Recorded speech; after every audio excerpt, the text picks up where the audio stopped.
Hey guys, welcome to another video. In this video, I'm going to talk about most important topic in our web development. Then here we go, CSS.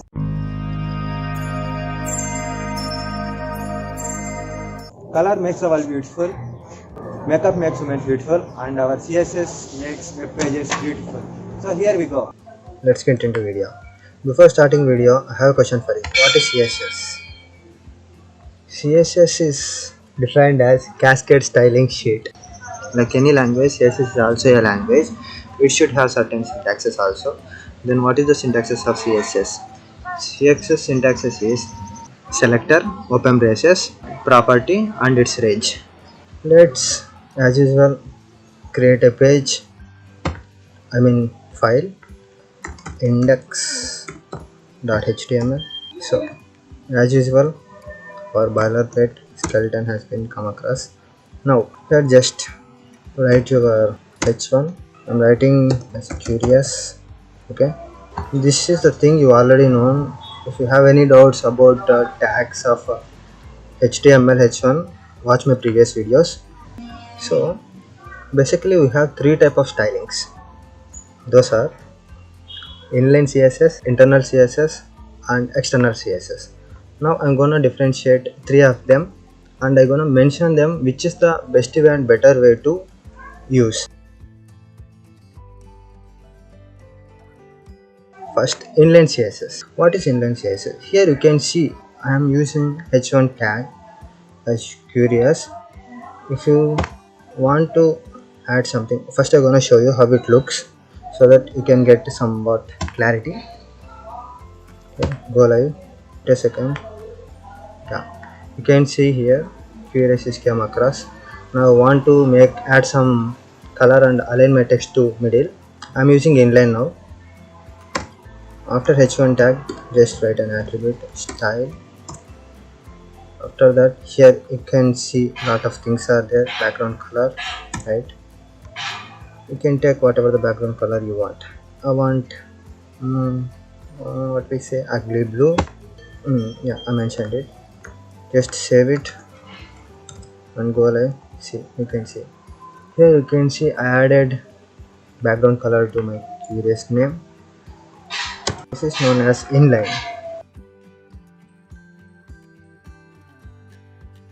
Internal CSS also. Whenever you are using internal CSS, it should be in head, not in the body. It should be in head. So first declare style. Yeah, you can get opening and closing of style sheet. Here you can mention, here I use in the h1 tag, so I'm gonna target those h1 tag. Here we have some property h1. After h1 you should open the curly braces, and here what you want to change, you can change. Here I'm gonna align my text align. You can see here text align. It should be, I want my text should be in center. Okay, just save it and go. See, you can see my text came to center. Yeah, exactly. So this part is known as CSS file or CSS thing, which is used in internally. So then you have one question, like why can't you use inline CSS for aligning? Yes, we can use inline CSS also for aligning your text, but why I am using, there is a small difference between inline CSS and internal CSS.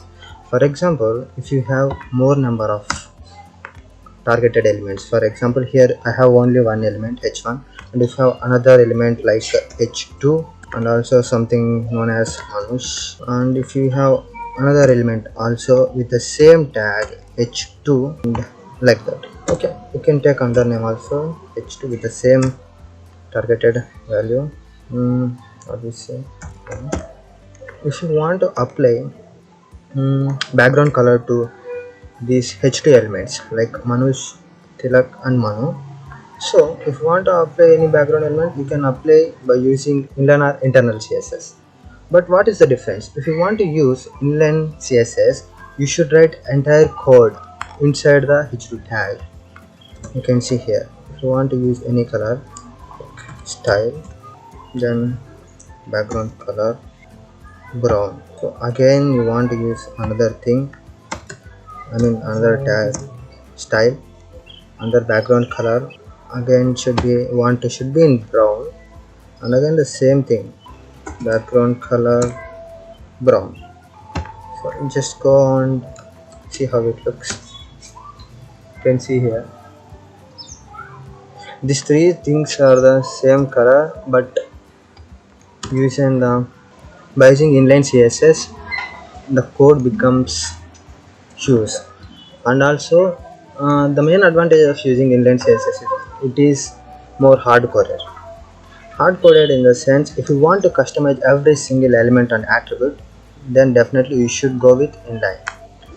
If you have the h2 tags are the same h2 tags but you want the same colors, then you can use simply target the same h2 element h2, then open braces and whatever text align. Now I am going to align the entire h2 text into center.